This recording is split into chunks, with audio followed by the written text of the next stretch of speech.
Have you ever noticed this? The quieter a person is, the more others tread carefully around them. Not because they're cold, but because they've mastered something most people can't. Silence.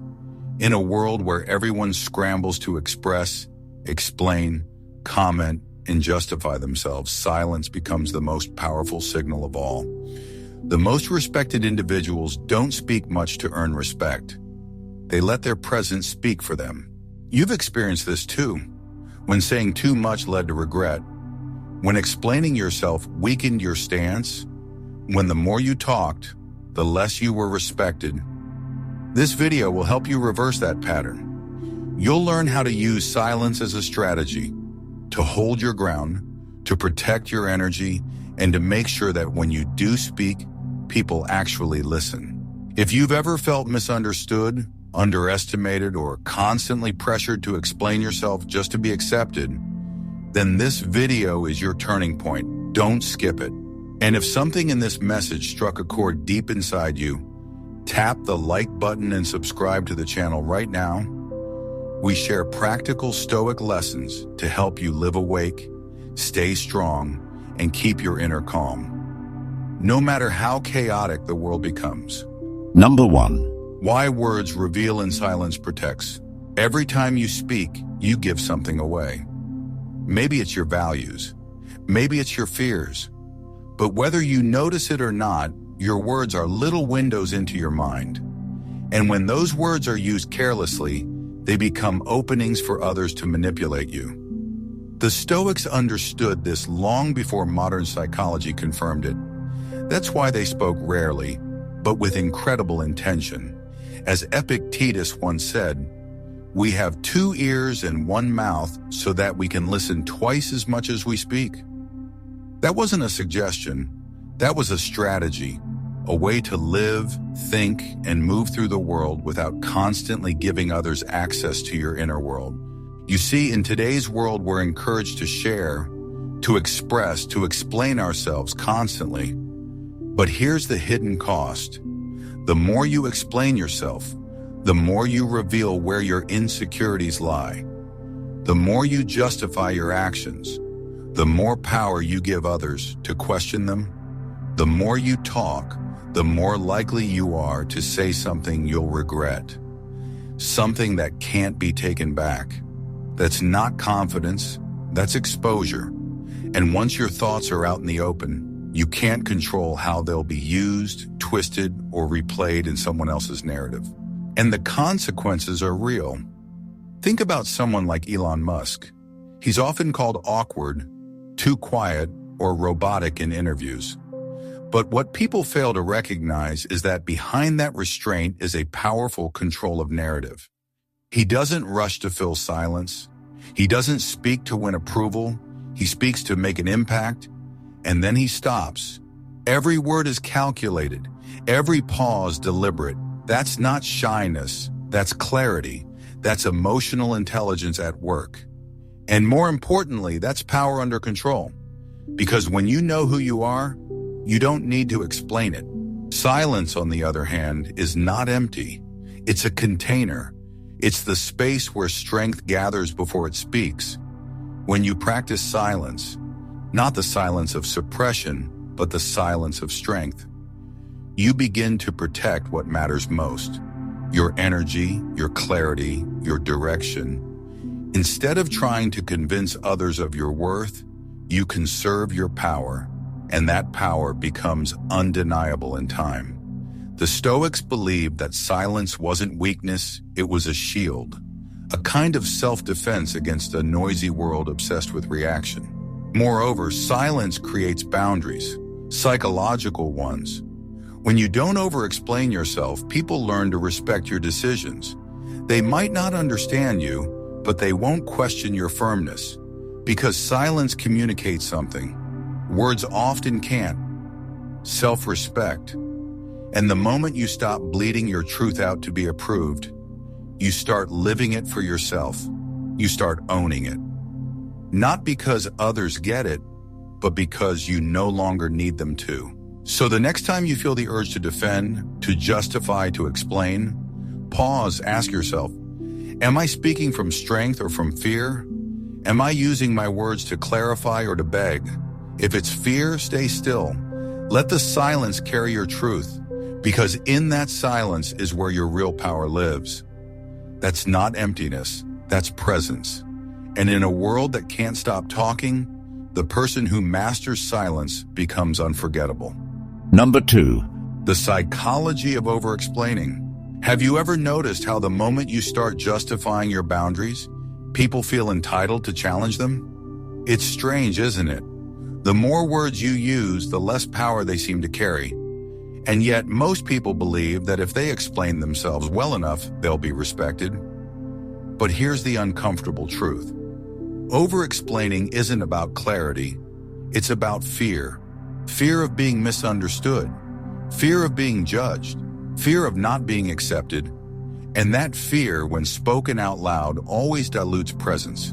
Because the more you talk, the more they feel invited to question what should have been final.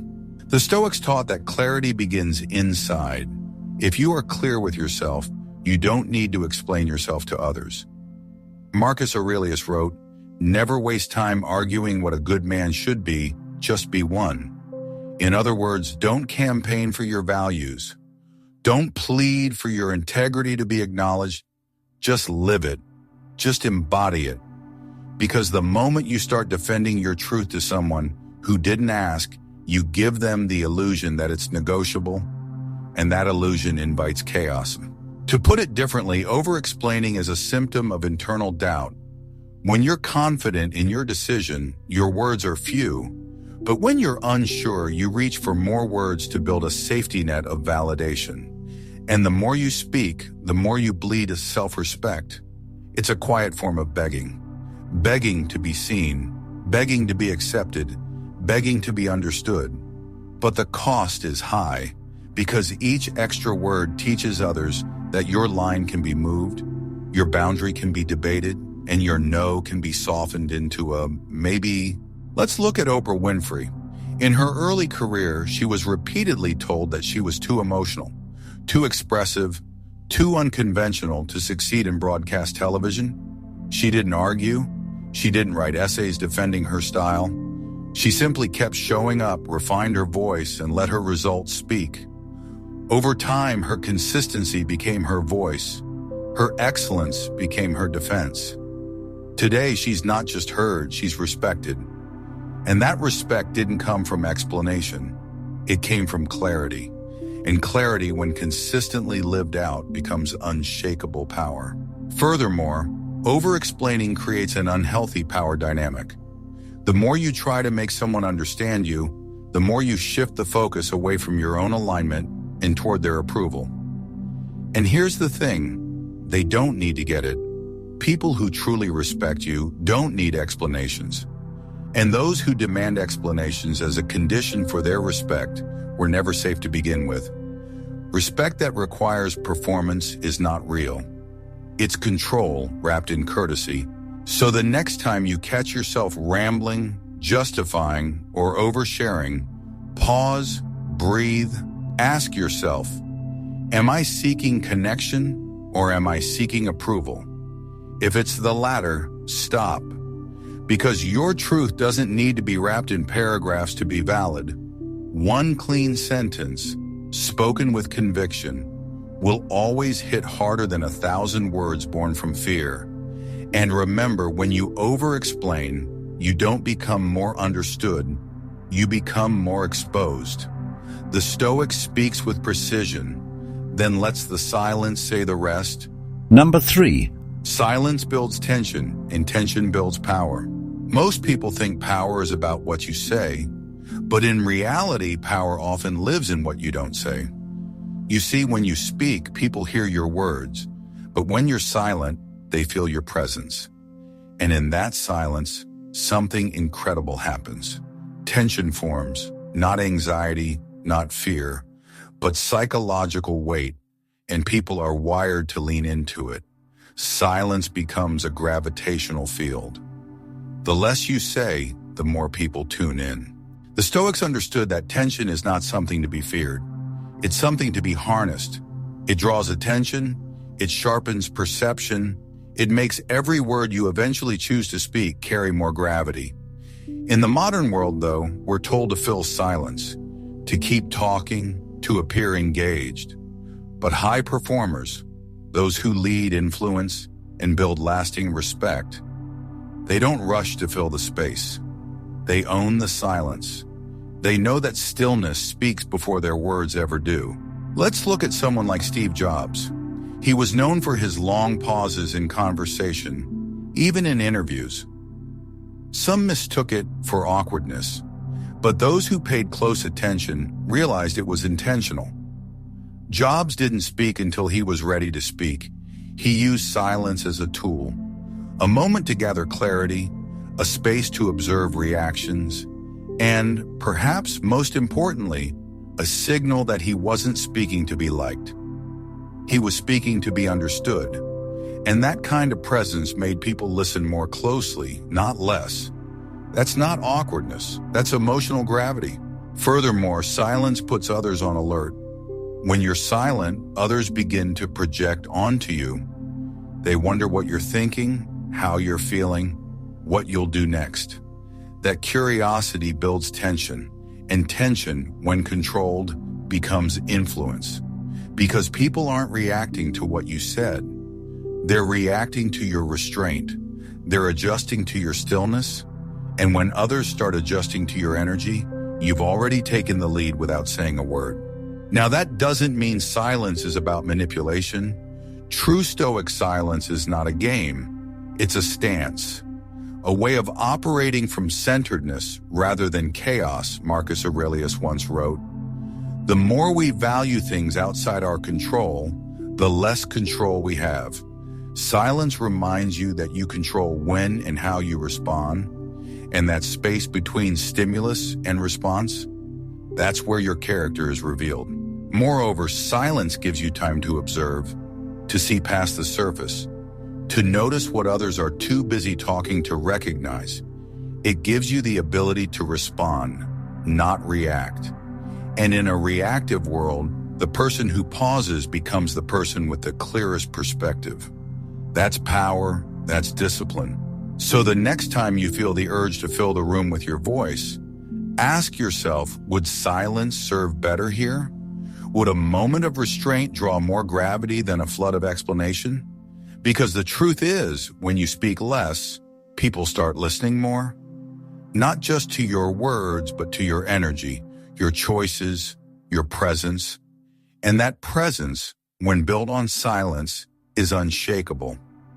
In a noisy world, the one who controls the silence controls the narrative.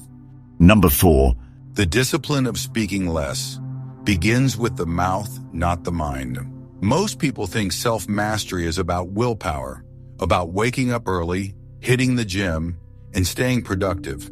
And yes, all of that matters. But what's often overlooked, what separates the wise from the reactive, is this: the discipline to remain silent when everything inside you wants to speak. Because true restraint doesn't begin in the body, it begins with the mouth. It begins with the choice not to say that one thing you'll regret later. The Stoics called this inner control sophrosyn, the virtue of temperance, of measured behavior, especially in speech. It's not just about what you do, it's about what you choose not to do. Or in this case, not to say. Epictetus taught, first learn the meaning of what you say and then speak. He wasn't advocating hesitation, he was pointing to awareness, conscious speech. And that level of awareness requires training, not physical training, but emotional clarity. Think about someone like Barack Obama. One of the most powerful things about him was not just what he said, but how he said it. He rarely interrupted. He paused before responding. He didn't speak to dominate, but to direct. And even in heated interviews or confrontational debates, he was rarely reactive. Why? Because silence was part of his communication. It wasn't filler, it was form. It gave shape to his thoughts and it created trust because people sensed he was speaking from intention, not impulse. On the other hand, look at what happens when someone speaks without control. One careless sentence can destroy a relationship. One reactive comment can ruin a reputation. One emotionally charged rant can undo years of trust. And here's the thing. Once it's out, you can't take it back. Words are irreversible. That's why the Stoics trained their minds to pause before the mouth opens. They knew that silence could save them from saying what anger wanted, what ego demanded, and what insecurity feared.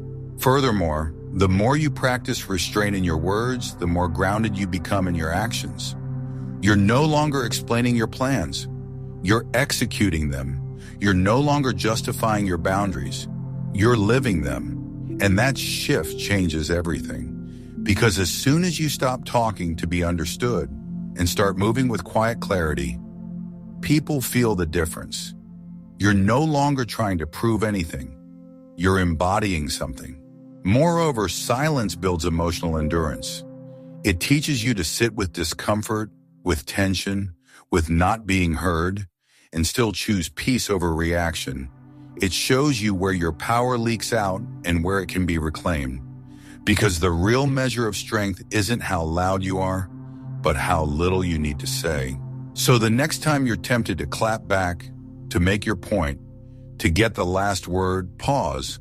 Ask yourself, what am I about to trade for this moment of expression? My peace? My clarity? My dignity? And if the answer is yes, choose silence. Because that silence, that is where the real work of self-mastery begins.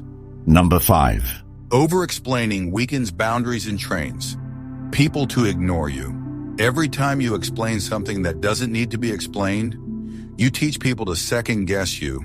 And the more you talk, the more you invite negotiation over things that should have been final. Boundaries don't require essays. They require clarity, and clarity, when followed by silence, is far more powerful than 100 reasons trying to justify your no. You see, most people over-explain because they feel guilty. They want to be liked, to be seen as considerate, thoughtful, not too harsh. But here's what really happens. When you explain too much, you turn a decision into a debate, and that debate erodes your authority, not because your reason isn't valid, but because you presented it as optional. What was meant to be a full stop becomes a question mark, and questions invite resistance. The Stoics warned about this centuries ago. They taught that internal stability must precede external communication. If your no is not rooted in clarity, your words will tremble, and others will feel that tremble. Marcus Aurelius once said, "Waste no more time arguing what a good man should be one." That means you don't explain your standards, you embody them. You don't present your truth as a suggestion, you live it as a foundation. The moment you try to make everyone understand your choices, you've already started drifting from your own alignment. Let's take an example from today. Michelle Obama. Throughout her public life, she has maintained strong boundaries around her time, her family, her energy, and she doesn't justify them. She communicates them. When asked why she steps back from certain public engagements, she simply says, "Because I need time for myself and my daughters." Full stop, no apology, no extended narrative, just truth spoken cleanly and left to stand on its own. What makes that powerful isn't just the content, it's the energy behind it. The confidence to let silence complete the sentence, no chase for validation, no attempt to please, just presence. And presence is what makes people take your words seriously. Because when you don't sound like you're convincing yourself, they stop questioning you. Moreover, over-explaining creates a silent permission. It gives others the green light to push back, negotiate, or worse, disrespect what was meant to be a firm limit. And the more you do it, the more they learn. Your words are flexible, your standards are negotiable, and your no is just a slower yes. That's not kindness, that's self-abandonment. Even more dangerously, you start training yourself to believe that your boundaries require approval. You internalize the idea that unless someone agrees with your no, it's not valid. That's how self-doubt is reinforced. That's how self-respect quietly dies, through repetition. So the next time you want to say no, say it. Say it once. Say it without apology. Then let silence make it real.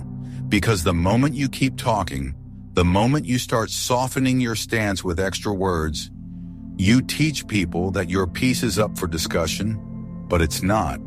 Your clarity is not a group project. Your life is not a public vote, and your decisions do not require approval to be valid. Number 6, your silence is a filter. It reveals who deserves your energy. Have you ever noticed how some people only hear you when you raise your voice? Or how certain individuals suddenly respect you more when you stop chasing their attention? That's not a coincidence. That's the power of silence doing what words could never accomplish. Revealing who's truly tuned into your presence, not just your performance. You see, silence isn't just the absence of sound. It's a filter, a clarifying force. The moment you stop explaining, stop proving, stop reacting, you begin to see who still shows up, who leans in, who respects you even when you say nothing. And that's when the truth surfaces. Because people who only listen when you yell were never listening to understand. They were listening to control, and the ones who stop caring the moment you go quiet, they were only there for the noise, not your soul. The Stoics understood this deeply. Epictetus taught, if someone succeeds in provoking you, realize that your mind is complicit in the provocation. In other words, when you speak reactively, you give away your center. But when you remain quiet, not out of fear, but out of focus, you create space. And in that space, your silence becomes a test. Not for you, but for them. Their reaction to your restraint reveals whether they valued your presence or simply your performance. Let's take a real example. Keanu Reeves, rarely caught in drama, rarely reacting to tabloids, rarely defending himself. And yet, he's respected, admired, and regarded as deeply grounded. Why? Because his silence isn't passive, it's intentional. He doesn't perform for approval, he protects his energy. And the result? People don't just listen when he speaks, they remember what he says. Because it's rare, because it's earned, because it's not competing for attention. His silence filters out the noise and amplifies the depth of what actually matters. Furthermore, silence changes the power dynamic in any relationship. When you stop giving instant replies, emotional reactions, or lengthy explanations, people feel the difference. They realize you're no longer accessible on demand, and that absence of access forces reflection. It makes your presence more valuable, and in many cases, it exposes who was there for convenience, not connection. In addition to that, silence amplifies your inner signals. Without the noise of external opinions, you start hearing your own wisdom more clearly. You stop outsourcing your decisions to validation. You begin moving from internal compass, not external pressure. That shift isn't just emotional maturity, it's mental freedom. And mental freedom is the foundation of real self-respect. Above all, silence teaches you discernment. It helps you recognize who values you for who you are, not for what you provide, fix, or explain. It sharpens your instincts, it clears emotional fog, and it brings you back to center, because the people who truly honor your presence will never require your performance. So the next time someone ghosts you, disrespects your boundary, or pulls away when you go quiet, don't chase, observe. Their response to your silence tells you everything about their respect for your presence. Let it speak louder than confrontation ever could. Because silence doesn't just create space, it reveals character. It shows you where to give your energy and where to reclaim it without guilt. Number 7, when you speak less, you lead more. Leadership isn't about being the loudest voice in the room.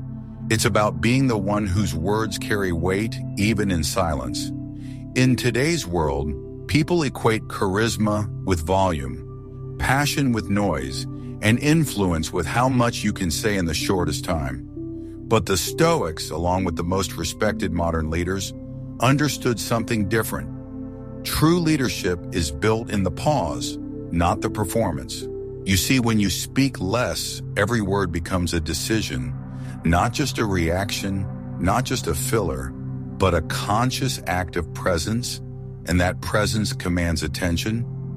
The Stoics believed that nothing reveals your character more than how you use your voice. Seneca wrote, "Speech is the mirror of the soul. As a man speaks, so is he." But it's not just what you say. It's when you say it, why you say it, and what you're choosing not to say that defines your presence. Let's look at Satya Nadella, CEO of Microsoft. When he took over the company, it wasn't loud ambition or aggressive speeches that transformed Microsoft's culture. It was listening, it was restraint, it was clarity. Satya led not by dominating the conversation, but by guiding it. Through calm, deliberate speech and meaningful pauses, he didn't need to convince people with intensity. He led with emotional intelligence. And in doing so, he earned trust without demanding it. This is exactly what the Stoics meant when they emphasized temperance, not just of action, but of expression. Furthermore, when you speak less, people pay closer attention. Why? Because you've trained them to expect value, not volume. They listen more carefully because they know you won't waste their time with noise. In leadership, that is a rare and priceless quality. People follow those who can serve their word, because restraint signals confidence, and confidence doesn't need to shout. It merely needs to be still and steady. Moreover, speaking less creates space for others to rise. It's not about withholding, it's about empowering. The Stoic leader doesn't hoard the spotlight. He uses silence to invite clarity from others. He knows that the strongest room isn't the one where he speaks the most. It's the one where everyone around him begins thinking more deeply.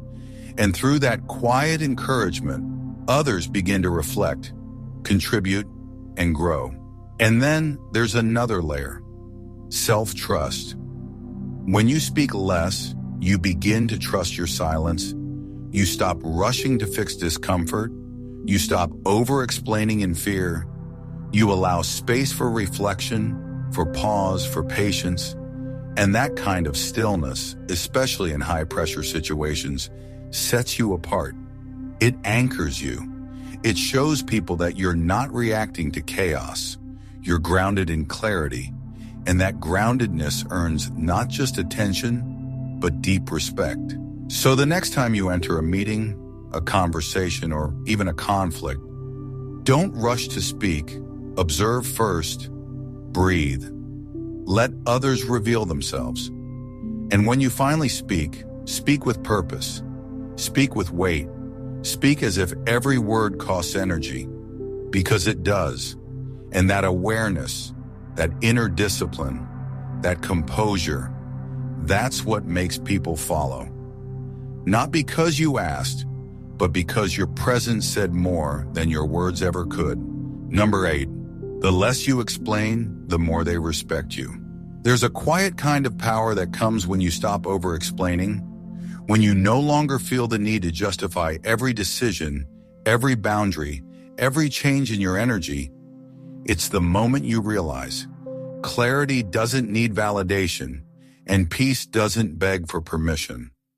The Stoics taught us this not just through theory, but through how they lived. Because the less you explain, the more others begin to see that your actions are rooted in something stronger than their approval. Self-mastery. You see, the need to explain often comes from fear. Fear of being misunderstood, rejected, or judged. But what happens when you embrace misunderstanding? When you allow others to think what they will, while you remain rooted in your own clarity? That's when respect begins to shift. People may not say it out loud, but they feel it. You're no longer seeking alignment with their expectations. You're living by your own code. Marcus Aurelius once wrote, "Waste no more time arguing what a good man should be one."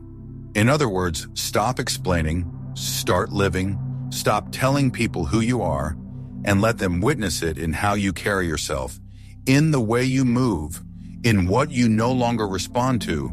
Because when you know your values, you stop announcing them, you embody them. Let's take Brené Brown, for instance, a research professor turned global voice on vulnerability and shame. As she grew in influence, people often demanded explanations. Why she shared so openly, why she spoke the way she did, why she set certain boundaries. And while early in her journey she felt compelled to explain, she learned over time that doing so only weakened her presence. Now she says no without a paragraph. She withdraws without an essay. She chooses silence without apology. And in doing so, she's become more respected, not less. Because the truth is, the more secure you are, the less you need others to understand you. Moreover, constant explaining invites negotiation. It leaves room for people to challenge your motives, your boundaries, your choices. But when you speak clearly and briefly, when your tone says, "I've already decided," you train others to respect your sovereignty. You stop teaching them that your no is up for debate, and that changes the power dynamic entirely. Furthermore, when you stop explaining, you start conserving energy, emotional energy, mental energy, and you redirect that energy inward, toward clarity, discipline, and purpose. You walk lighter because you're no longer dragging the burden of pleasing others, and the more silent strength you radiate, the more people feel it. Even without a word, you start to embody the Stoic principle that inner peace is not something you explain, it's something you protect. Above all, explanation isn't your duty.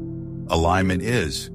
You don't owe anyone your backstory, your reasoning, or your emotional spreadsheets. You owe yourself the right to move, to grow, to evolve, without asking for permission. So the next time someone asks why you've changed, why you've pulled back, or why you're no longer available in the same way, pause, let the silence speak. You don't owe them an explanation. What you owe is to live in alignment with your peace. Let your presence tell the story. Let your boundaries be the message, and let your restraint be the loudest proof of your strength. Silence isn't weakness. It's wisdom wrapped in restraint. In a world addicted to noise, to reaction, to validation, choosing silence is a radical act of self-respect. The Stoics didn't speak to be heard. They spoke to be understood. And more often, they didn't speak at all. They observed, they endured, they chose clarity over chaos. If you've made it this far, you already sense the shift happening within you. Less explaining, more detachment, less noise, more presence. That's not just growth, that's transformation. If this video gave you a new way to see yourself, to reclaim your energy, or to lead in silence, don't keep it to yourself. Like the video, subscribe, share it with someone who's ready to rise without shouting, because real strength doesn't echo. It resonates. And when your presence speaks louder than your words ever could, you'll know. You've finally stepped into the life that silence was always trying to give you.